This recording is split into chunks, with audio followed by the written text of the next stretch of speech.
So எல்லாருக்கும் மகிழ்ச்சியான ஒரு செய்தியாக, அதே சமயத்தில அதிர்ச்சியான ஒரு செய்தியாக இது இருக்கிறது. ஏன்னு கேட்டா, "சமாதானம் பண்ணுகிறவர்கள் பாக்கியவான்கள்" என்கிற வசனத்தின்படி, மூத்த தேவ ஊழியர்கள் என்ன செஞ்சிருக்காங்க, சிறப்பு அனுமதியின் பேர்ல ஜான் ஜெபராஜ பார்த்து பேசியிருக்காங்க. ஜான் ஜெபராஜ் தன்னுடைய தவறுகளை உணர்ந்து, தன்னுடைய மனைவி கிட்ட மன்னிப்பு கேட்டு, அசோசியேட் பாஸ்டர்ட்ட மன்னிப்பு கேட்டு, தன்னுடைய சபை மக்கள்கிட்ட மன்னிப்பு கேட்டு என்ன பண்ணியிருக்கிறார்னா, தன்னுடைய முன் செய்து வந்த எல்லா தவறுகளையும் விட்டுவிட உறுதியளித்திருக்கிறார். சமீபத்தில ஒரு பெண்ணோடு சேர்ந்து பிடிபட்டத நம்ம செய்திகள்ல பார்த்தோம். அந்த தேவையற்ற வாழ்க்கையை விட்டுவிட்டு, தன்னுடைய மனைவியோடு கூட சமாதானமாய் வாழ்வதற்கு ஒப்புக்கொண்டிருக்கிறார். அதேபோல அவங்களுடைய மனைவியும் இவரிடத்திலே தன்னுடைய தவறுகளுக்கு மன்னிப்பு கேட்டு ஒப்புரவாகி இருக்கிறாங்க. இனிமே அவருடைய ஊழிய பாதை வித்தியாசமா, அழகா, தேவ சித்தத்தின்படி, சத்தியத்தின்படி நடக்கப் போகிறது. அடுத்த மாதம் சென்னையில ஒரு கான்சர்ட் நடத்துறதா முடிவு பண்ணியிருந்தாங்க. அதுவும் நடக்கப் போகுது. அந்த குறிப்பிட்ட கான்சர்ட்ல ஆட்டம், பாட்டம், தேவையற்ற காரியங்கள் எதுவுமே இருக்காது. சத்தியத்தை சத்தியமாய் போதிக்கும்படி ஜான் ஜெபராஜ் அவங்க வராங்க. ஸோ ஜான் ஜெபராஜுடைய ஆதரவாளர்களுக்கு மிக மகிழ்ச்சியான செய்தியாக இது இருக்கிறது. அதே சமயத்தில் அவருடைய ஊழியத்தில் எதிரிகளாக இருந்தவர்களுக்கும் எதிர்த்தவர்களுக்கும் மூக்கில் விரல் வைக்கிற அளவுக்கு ஒரு அற்புதமான ஒரு காரியமாக இது மாறி போயிருக்கிறது. இனி வாலிபர்கள் மட்டும் இல்லை, அநேக குடும்பங்கள் ஜான் ஜெபராஜ் அவர்களுடைய ஊழியத்தால் ஆசீர்வதிக்கப்பட போகிறாங்க. இதன் மூலமாக நடந்த ஒரு மிகப்பெரிய காரியம் என்ன அப்படின்னா, நம்ம எல்லாரும் ஆராதிக்கிற நம்முடைய தேவனாகிய கர்த்தருக்கு மகிமை உண்டாகிறது. அவர் அரெஸ்ட் பண்ண நாள் முதற்கொண்டு மீடியாவே ஸ்தம்பித்து கிடக்கிறது. எங்கே போய் டிவியை போட்டாலும் ஜான் ஜெபராஜ், யூடியூப்பை ஓப்பன் பண்ணால் ஜான் ஜெபராஜ், தலைப்புச் செய்தி ஜான் ஜெபராஜ், அது இப்படி இது இப்படின்னு ஏகப்பட்ட செய்திகள். அதில் ஆதரவாளர்கள் எதிர்ப்பாளர்கள்னு எவ்வளவோ வீடியோக்களை போட்டு தள்ளிட்டாங்க. அப்படின்னா அவர் இந்த உலகத்தில் ஏற்படுத்தின விளைவு பாதிப்பு எவ்வளவு அதிகம்னு சொல்லி பாருங்க. அப்படிப்பட்ட மனிதன் விழுந்து போனாலும் அது எவ்வளவு பெரிய பாதிப்பு அப்படின்னு சொல்லி பாருங்க. ஆகவே தன்னுடைய எல்லா தவறுகளையும் உணர்ந்து, ஊழியர்களுடைய ஆலோசனைகளை ஏற்று, எல்லாரிடத்திலும் பொது மன்னிப்பை கேட்டு, இவர் இனிமேல் திருந்தி வாழப்போகிறார், திருந்தி ஊழியம் செய்ய போகிறார், திரும்பி வரப்போகிறார் அப்படிங்கிறது எவ்வளவு ஒரு நல்ல செய்தியாக இருக்கும் பாருங்க. ஒரு நிமிஷம். இதுவரைக்கும் நீங்க கேட்டுட்டு இருந்த அத்தனையும் கற்பனை, உண்மையாகவே கற்பனையான செய்தி. இதற்கு மேலே இந்த வீடியோவை பார்ப்பதும் பார்க்காமல் தவிர்ப்பதும் உங்களுடைய சொந்த விருப்பம். ஏதோ ஒரு காரணத்துக்காக இங்கே வந்திருப்பீங்க இல்லையா, இந்த வீடியோவை பார்க்கணுன்னு சொல்லி வந்திருப்பீங்க இல்லையா, அதனுடைய முடிவு என்னன்னு பார்க்காம போயிடாதீங்க. ஏன்னு கேட்டால் இதுதான் ரொம்ப முக்கியம். ஜான் ஜெபராஜுக்கு ஆதரவாளர்கள் அதிகம், அதே போல் எதிர்ப்பாளர்கள் அதிகம். அந்த எதிர்ப்பாளர்களை எப்படி நம்ம புரிஞ்சு வச்சுக்கிறோம் அப்படின்னா, மொத்தமாக இவர் ஊழியத்தை விட்டு போயிடணும், மொத்தமாக இவர் அழிஞ்சு போயிடணும், மொத்தமாக இவர் ஒழிஞ்சு போயிடணும் அப்படின்னு சொல்கிறாங்கன்னு நீங்கள் நினச்சிக்கிறீங்க. அப்படி அல்ல.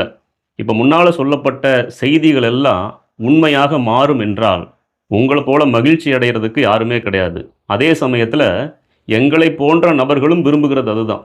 ஜான் ஜெபராஜை ஒழிக்கணும், அழிக்கணும், கொல்லணும்னு துடிக்கிற கூட்டத்துக்கு மத்தியில் அவர் திருந்தி வரணும்னு எதிர்பார்க்கிற லட்சோப லட்சம் மக்களில் நானும் ஒருவன் தான். என்னை போன்ற ஊழியர்கள் இதைத்தான் விரும்புகிறாங்க. யாரும் அழிந்து போவது தேவனுக்கு சித்தம் இல்லை. அதே போல் சரியான சத்தியத்தை அறிந்த ஒவ்வொருவருக்கும் அது விருப்பம் இல்லை. அழிந்து போக வேண்டும் என்று விருப்பம் இல்லை. இப்போ தவறான வாழ்க்கை விட்டு விட்டு சரியான வாழ்க்கைக்கு திரும்பி வந்தால் யார் தான் மகிழ்ச்சி அடையாமல் இருப்பாங்க? முன்னாலே சொல்லப்பட்ட விஷயங்கள், செய்திகளை கொஞ்சம் யோசனை பண்ணி பாருங்கள். இதெல்லாம் இந்த உலகத்தில் அப்படியே நடந்தது அப்படின்னா நிச்சயமாகவே தேவனுடைய நாமம் மகிமைப்படும். இவரை பார்த்து அநேகர் திருந்தி வருவாங்க. ஒரு மிகப்பெரிய சாட்சியாக நிச்சயமாக இருக்கும். நீங்கள் எந்த வீடியோவை அவருக்கு காண்பிக்கிறீங்களோ இல்லையோ, இந்த குறிப்பிட்ட வீடியோவை தயவு செஞ்சு ஜான் ஜெபராஜ் அவர்களுடைய கண்கள் பார்க்கும்படி, காதுகள் இந்த வார்த்தைகளை கேட்கும்படி தயவு செஞ்சு அனுப்புங்க. பரிசுத்த வேதாகமும் என்ன கற்று தருகிறதோ அதன்படி நடப்பது மட்டும்தான் சரியான வாழ்க்கையை தவிர வேற ஒன்றுமே கிடையாது. இதுவரைக்கும் அவர் பாடின பாடல்கள், நடத்தின ஆராதனைகள், சொன்ன செய்திகள், இவைகளை தாண்டி இனிமேல் அவர் திருந்தி வந்து இந்த காரியங்களை செய்தா எவ்வளவு ஆச்சரியமா அற்புதமா தேவன் நடத்துவார்னு சொல்லி கொஞ்சம் பாருங்க. சரியான சத்தியத்துக்கு அவர் வரட்டும், சரியான வாழ்க்கைக்கு அவர் வரட்டும். நிச்சயமாகவே இதுவரை நடந்த காரியங்களை தாண்டி ஆச்சரியமா கர்த்தர் அழகா வழி நடத்துவார். அவர் மட்டும் தன் மனைவியோடு போய் ஒப்புரவாகி, தன் மனைவியோடு கூட ஒரு சரியான வாழ்க்கையை வாழ்கிற ஒரு ஊழியராக அவர் மாறினா இந்த உலகத்திலே ஒரு மிகப்பெரிய சாட்சியாக இருக்கும். ஏன்னா அவர் மூலமாக இந்த உலகம் பெற்ற பயன் அதிகம், அவர் மூலமாக இந்த கிறிஸ்தவ உலகம் அடைந்த பயன் அதிகம். அவருடைய பாடல்கள் மூலமாக, பாடல்கள் இருக்கிற வரிகள் மூலமாக, வார்த்தைகள் மூலமாக தேற்றப்பட்ட உள்ளங்கள் அதிகம், மாற்றப்பட்ட உள்ளங்கள் அதிகம். ஆனா இவர் மாறி நிற்கிறார் அப்படிங்கிறது ஆச்சரியமாக இருக்கிறது. இதுவரை வந்த காரியம் என்னவோ அது போகட்டும். ஒருவன் கிறிஸ்துவுக்குள் இருந்தால் புது சிருஷ்டியா இருக்கிறான் அப்படின்னு சொல்லிட்டு கடவுள் ஒரு வாழ்க்கையை புதுசா மாத்திருவார்னு நீங்களும் நானும் விசுவாசிக்கிறோம் பார்த்தீங்களா? அந்த புதிய மாற்றம் இவருடைய வாழ்க்கையில வரட்டும். இவருடைய வாழ்க்கையில வருவதாக நம்ம அப்படி ஜெபம் பண்ணுவோம். சில மனிதர்களும் சாத்தானுடைய வஞ்சகமான சூழ்நிலைகளும் இப்படிப்பட்ட மாற்றங்கள் வராதபடி தடை செய்து கொண்டிருக்கலாம். இவைகள் மாறணும்னு சொல்லி ஜெபம் பண்ணுங்க. சும்மா ஜான் ஜெபராஜ் விடுதலை ஆகணும், விடுதலை ஆகுனா விடுதலை ஆயிட்டு வந்து அவர் யாரோட வாழப் போறாரு? இப்பொழுது சமீபத்தில் பிடிபட்ட பெண்ணோடையா, இல்ல தன்னுடைய மனைவியோடையா? அவர் விடுதலை ஆகட்டும். நாங்க அதைத்தான் விரும்புறோம். விடுதலையாகி வரட்டும். இந்த தவறான வாழ்வை, வழிகளை விட்டுவிட்டு தன்னுடைய மனைவியோடு கூட சேர்ந்து நல்ல ஒரு வாழ்க்கை வாழட்டும். கர்த்தர் கிருபையாய் ஒரு மகனை கொடுத்திருக்கிறாரு. இந்த குழந்தையும் கிட்டத்தட்ட 8 வருடம் கழித்து பிறந்த ஒரு குழந்தை தான். எவ்வளவு பெரிய பிரிவு அது, எவ்வளவு பெரிய அவமானம் அது, எவ்வளவு பெரிய இழப்பு அது. மனைவியை விட்டு பிரிந்திருப்பது, குழந்தையை விட்டு பிரிந்திருப்பது, இந்த குழந்தை தகப்பனையும் தாயையும் விட்டு பிரிந்திருப்பது, அந்த குழந்தைக்கு ஏற்பட்டிருக்கிற ஒரு மகா கொடிய ஒரு நிலைமை, இதெல்லாம் யாருக்கும் வரக்கூடாதுங்க.